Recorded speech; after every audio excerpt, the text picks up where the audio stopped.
Halo semuanya, selamat malam dan selamat mendengarkan di podcast Aksi Kemanusiaan Global. Sebelumnya, kita mulai ada baiknya saya memperkenalkan diri dulu. Nama aku Muhammad Kadafi dari kelas Kemanusiaan Global. Nah, di sini saya sebagai moderator istilahnya untuk menjalankan podcast ini. Nah, saya ini adalah salah satu mahasiswa Universitas Islam Indonesia jurusan Hubungan Internasional. Mungkin beberapa dari pendengar adalah mahasiswa dari UII atau dari Hubungan Internasional juga. Namun sekali lagi bagi para pendengar, selamat datang buat kalian yang juga bukan anak HI. Silahkan didengarkan baik-baik, mungkin entah itu kalian anak hukum, politik, teknik, sastra, macam-macam. 20 menit ke depan kita akan membahas apa aja sih tentang itu natural disaster. Nah, ngomong-ngomong tentang HI ini, pembahasan HI itu banyak dan luas banget teman-teman. Gak cuma budaya, tapi lebih kompleks lagi seperti politik, ekonomi, perdagangan, hubungan antar negara, gender, agama, keamanan, terus organisasi, studi kawasan, dan masih banyak lagi. Sebagai anak HI atau hubungan internasional, kita juga perlu concern dan harus melek mata sama isu-isu di dunia internasional. Kita juga perlu berpikir kritis, teman-teman, dan memandang sebuah isu dengan berbagai pandangan atau perspektif yang berbeda-beda, namun tetap dapat menjelaskan secara logis tentunya mengenai isu tersebut. Nah, kali ini bakal bahas sama sesuatu yang berhubungan dengan aksi kemanusiaan global tentang topan hagibis di Jepang, yang mungkin Jepang sebagai negara maju akan tetapi masih mempunyai bencana alam, teman-teman, yang begitu sering seperti tsunami, gempa, dan badai, masih banyak lagi. Nah, podcast pertama kali ini kita punya tema dengan berjudul Natural Disaster Topan Hagibis di Jepang. Nah, langsung saja kita sambut keempat teman saya yang tentunya akan menemani saya dalam podcast ini. Ada Amelia Safitri dari HIUII, ada Dea Nandini, Anindita, terus Jihan Nabila, Putri Azaria Matondang, yang semuanya sama juga dari HIUII. Halo, apa kabar semuanya? Halo. Terima kasih sudah mau bergabung bersama saya untuk mengisi podcast kali ini. Mereka ada teman-teman saya, satu kampus saya, dan satu kelas pada aksi kemanusiaan global. Mungkin bisa saya hai buat pendengar dan perkenalan diri mungkin ya secara singkat. Mulai dari Amalia, Dea, Jihan, Putri, dan aku Kadafi. Aku sih nggak usah deh, kayaknya udah terkenal tadi. Mungkin dari Amalia aja dulu. Assalamualaikum, aku Amalia Safitri dari HI Angkatan 17. Terus Dea. Halo, aku Dea Nandini Anindita dari HI Angkatan 17. Dari Jihan. Halo, Nabila dari HI Angkatan 18. Lalu Putri. Halo teman-teman, nama aku Putri dari Angkatan 2017 HI.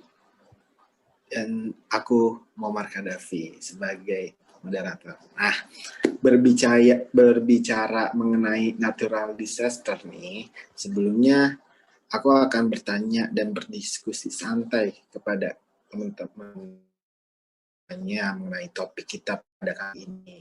Tapi sebelum itu aku bakal intro dulu kali ya mengenai seperti apa sih natural disaster yang dialami Jepang pada topan Hagibis itu. Nah, jadi itu topan Hagibis mengakibatkan banjir dan tanah longsor di sebagian besar wilayah Jepang.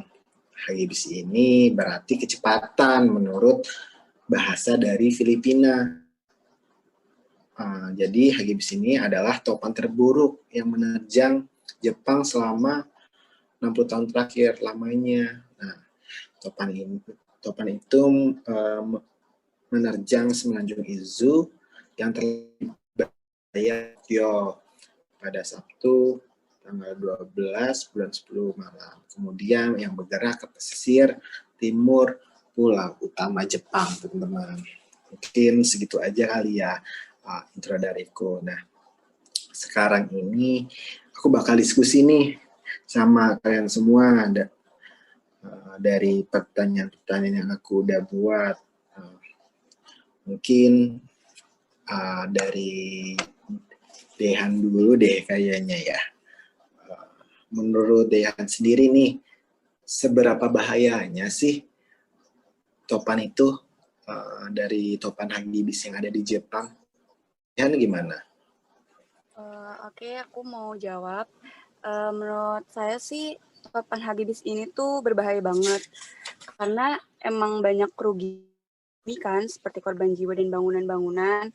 Nah, terus bahkan saya pernah baca bahwa menurut Badan Meteorologi Jepang itu mengklasifikasikan topan Hagibis ini sebagai topan bencana, yang mana topan ini paling berbahaya.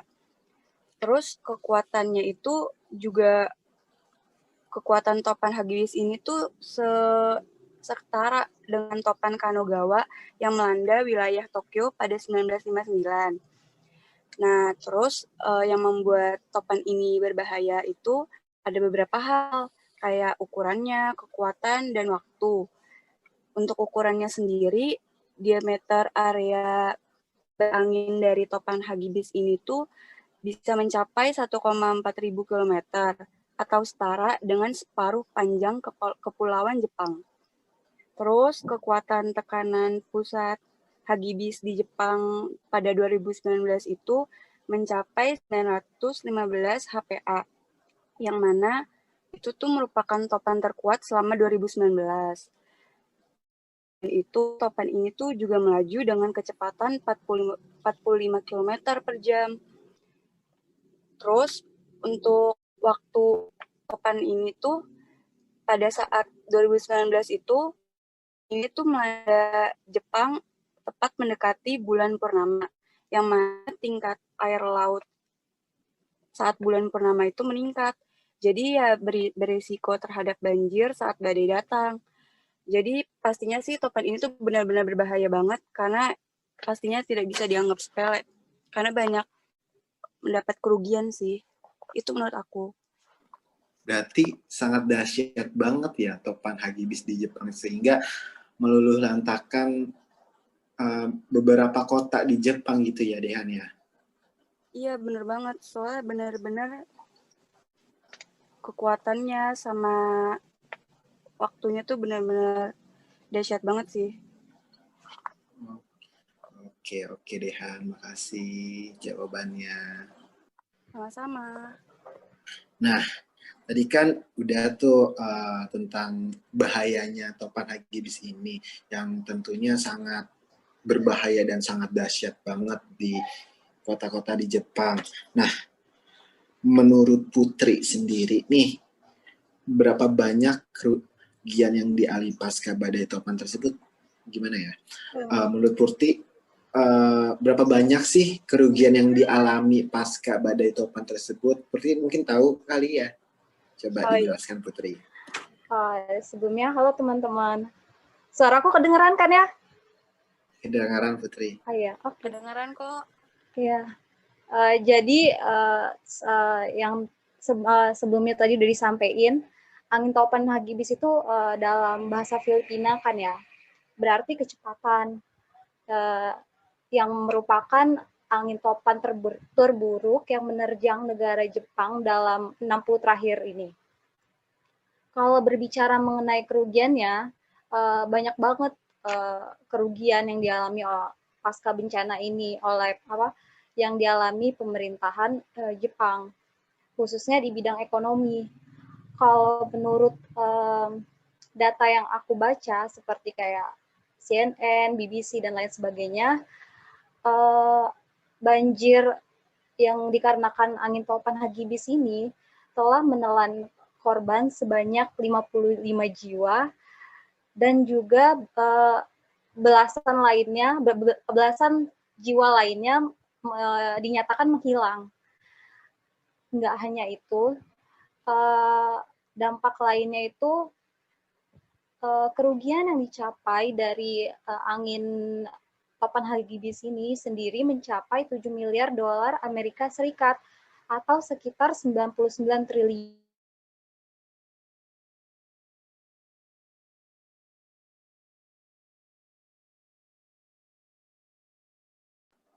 Halo Putri. Halo, tes. Iya, bisa. Tadi sampai mana ya? Sorry, kayaknya ini sinyalnya unstable. Sampai 99 miliar atau berapa gitu tadi. iya, Lanjut aja, tadi, bentar. Lanjut aja. Kerugiannya itu sendiri mencapai 7 miliar dolar Amerika Serikat atau 99 triliun. Kemudian, dari segi kerugian penduduk, bencana angin topan Hagibis ini berhasil membuat 2 juta jiwa mengungsi dari rumah mereka dikarenakan keadaan pada saat itu semakin memburuk akibat air sungai yang ditimbulkan oleh angin itu sendiri membuat air sungai di sekitar meluap dan membanjiri pemukiman penduduk. Seperti itu. Kemudian kerugian dari penduduk sendiri itu diterka sekitar mencapai 9, miliar dolar atau sekitar 134 triliun. Nah, dan terakhir beberapa jalan di sekitar Sungai Arakawa di daerah yang terkena topan Hagibis tersebut itu terendam dan juga sebuah jembatan kereta api yang menyambungkan dari daerah satu ke daerah lainnya itu roboh akibat angin topan itu sendiri. Seperti itu. Baik Putri, berarti sangat banyak sekali ya kerugian yang dialami. Iya, benar banget, banyak banget. Oke. Iya. Ya. Terus ada pertanyaan juga nih dari untuk Amalia nih. Mungkin Amalia tahu nih siapa saja sih aktor pemerintah atau NGO yang membantu korban bencana tersebut. Melihat kan kata Putri topan Hagibis ini sangat merugikan di beberapa wilayah di kota Jepang yang terkena Hagibis. Namun Putri, ada nggak sih pemerintah atau NGO yang membantu korban bencana tersebut? Oke. Jadi untuk pemerintah Jepangnya sendiri itu karena memang pemerintah itu sudah mengetahui kalau angin topan Hagibis itu tuh akan melewati Jepang akan terkena dampak dari angin topan itu. Jadi pemerintah sendiri itu sebenarnya sudah menyediakan dana. Dana yang disediakan tuh sebesar 65 triliun dan itu kurang ternyata. Pemerintah juga sudah memberitahu warga untuk berlindung di tempat-tempat yang sekiranya aman, lalu membeli bahan makanan dan persediaan obat-obatan dan barang-barang lainnya yang berhubungan dengan bencana seperti senter, lampu emergensi, dan sebagainya. Karena waktu itu pemerintah juga memutus pasokan listrik. Jadi untuk mencegah konslet atau kebakaran dan seperti itu, jadi pemerintah memutus aliran listrik. Lalu setelah selesai bencana itu, pemerintah mengerahkan lebih dari 100.000 tim penyelamat, di mana sekitar 31.000 itu merupakan personel militer.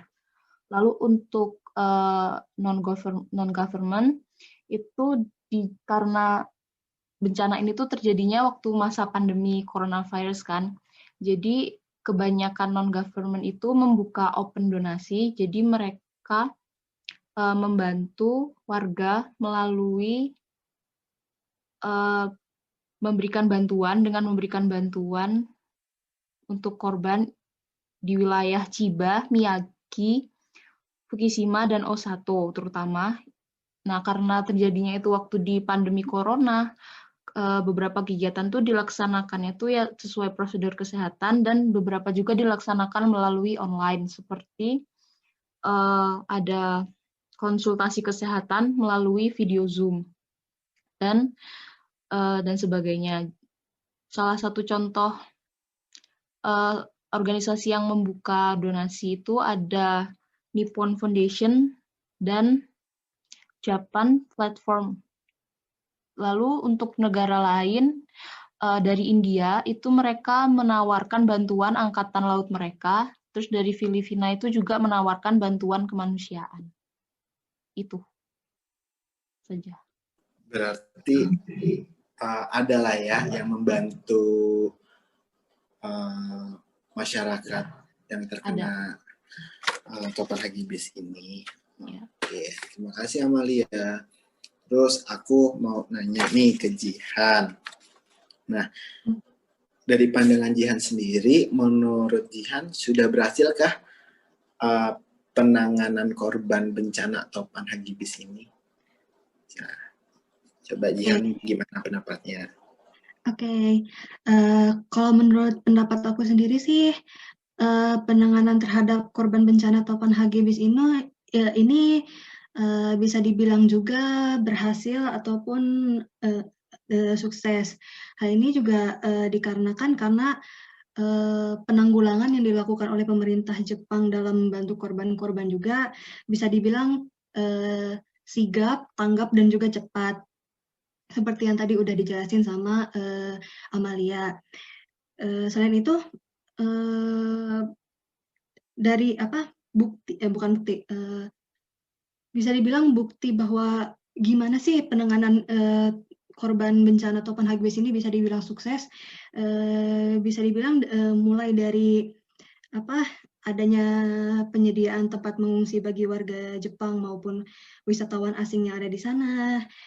Pemerintah Jepang juga cakap dalam mengumumkan atau memberitakan mengenai badai topan hagibis yang akan menerjang ke Jepang ini.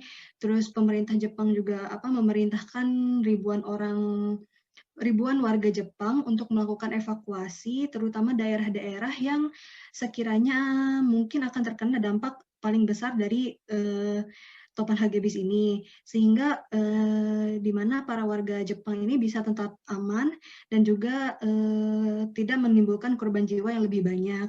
Selain itu, pemerintah Jepang juga menugaskan petugas penyelamat yang di mana mereka diarahkan untuk mencari maupun membantu warga-warga Jepang setelah topan hagibis ini menyerang. Selain petugas penyelamat, ada juga beberapa relawan yang juga ikut membantu petugas penyelamat ini untuk membantu warga-warga di Jepang. Contohnya seperti membantu untuk membersihkan lumpur bekas banjir, terus membersihkan puing-puing rumah yang terbawa hanyut bekas terkena banjir yang dihasilkan dari topan, terus membersihkan pohon-pohon tumbang, dan juga membantu para warga yang ada di tempat pengungsi tadi. Pemerintah Jepang juga di tempat pengungsian tadi itu telah memberikan beberapa kebutuhan yang memang diperlukan oleh warga yang terkena dampak dari topan hagibis ini sendiri, seperti tempat istirahat, makanan, selimut. Pemerintah juga memberikan beberapa jaminan layanan kesehatan di beberapa tempat pengungsi untuk membantu para warga yang terkena dampak dari topan hagibis ini sendiri. Kalau menurut aku gitu. Berarti pemerintahan Jepang itu tanggap ya dalam menangani korban-korban bencana topan hagibis ini ya. Iya, betul, David. Oke. Pertanyaan terakhir nih buat kalian berempat. Pendapat aja sih buat kalian. Nah, menurut kalian berempat nih, mana sih yang didahulukan dalam pemulihan bencana topan tersebut, perekonomian kah atau kemanusiaan kah? Menurut kalian gimana? Mungkin dari Dean dulu. Singkat aja, nggak apa-apa.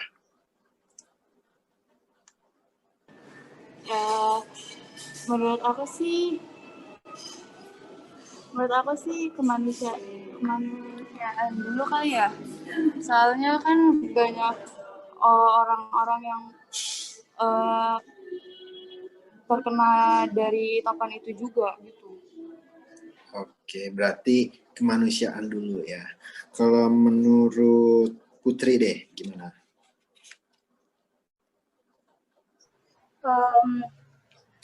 Kalau menurut aku kayaknya lebih ke ekonominya dulu deh.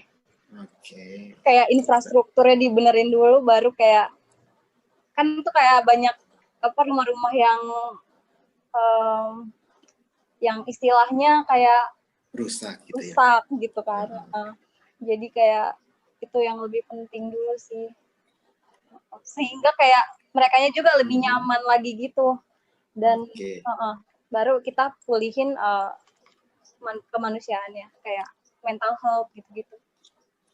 Oke, terima kasih jawabannya. Terus Amalia, gimana menurut Amalia? Kalau dilihat dari apa yang dilakuin Jepang buat penanganan itu tuh kita udah bisa lihat kan kalau Jepang tuh benar-benar berusaha untuk kemanusiaannya dulu pertama kan. Gimana yang kita ketahui tuh Jepang sendiri tuh kan penduduknya jumlahnya sedikit kan, dan Jepang juga termasuk negara yang untuk perekonomiannya sangat kuat. Jadi kalau dari pemerintah Jepangnya bisa kita lihat ya dari mereka menyediakan dana dan semuanya ya kita bisa kalau mereka tuh mengutamakan kemanusiaannya dulu. Dan ya memang kalau menurut aku sendiri untuk kasus Jepang sendiri kemanusiaannya dulu yang lebih penting, yaitu memperbaiki mental, memperbaiki untuk menghibur keluarga-keluarga yang mungkin ditinggalkan kayak gitu terlebih dahulu. Kalau mau nambahin boleh nggak? Boleh banget, boleh banget. Tapi kalau misalnya ini kayak nyanggah gitu kan, kalau misalnya gimana ya, kalau rumahnya aja sendiri belum kayak baik gitu kan, sehingga mereka kan masih tinggal di pengungsian dan kayak itu pasti istilahnya sumpek banget, dan itu jadi kayak nggak beraturan gimana gitu kan. Nah, otomatis kayak dari segi mental health-nya tuh kayak mereka terganggu nggak sih, kayak gitu maksudnya. Itu kayak cuma kalau dari yang aku dapat ya, informasi yang aku dapat itu mereka itu masih beberapa orang udah bisa tinggal di rumahnya mereka. Jadi pemerintah tuh sergap gitu loh, sigap menanganinya. Jadi mereka udah cepet untuk memperbaiki bangunan, rumah-rumah dan sebagainya. Terus juga dari NGO lokal itu juga mereka ikut turut campur memperbaiki rumah-rumah dan sebagainya kayak gitu. Jepang nggak kurang dana sih. Ya. Oke. Gimana Putri Azaria? Sudah? Tapi intinya berarti ke infrastruktur dulu kan, ke perekonomian dulu, berarti mereka kayak lebih ya, kalau menurutku infrastruktur rumah-rumah itu termasuk ke kemanusiaan nggak sih? Jadi kayak bantu kemanusiaan. Kalau ekonomi lebih ke ngumpulin dana atau gimana? Enggak, bingung juga nih. Gimana Putri Azaria? Iya, menurut Muammar gimana? Kalau menurutku kemanusiaan dulu ya, karena dari kemanusiaan itu jadi mental health-nya orang-orang Jepang itu kan terganggu abis terkena dampak topan Hagibis ini. Jadi kayak adanya ketakutan itu terulang kembali. Jadi menurut aku kemanusiaan dulu sih. Baru perekonomian. Kalau perekonomian itu jalan dengan sendirinya. Jadi kan nggak semua kota-kota di Jepang itu terkena perekonomian terkena topan hagibis ini menurutku gitu. Oke.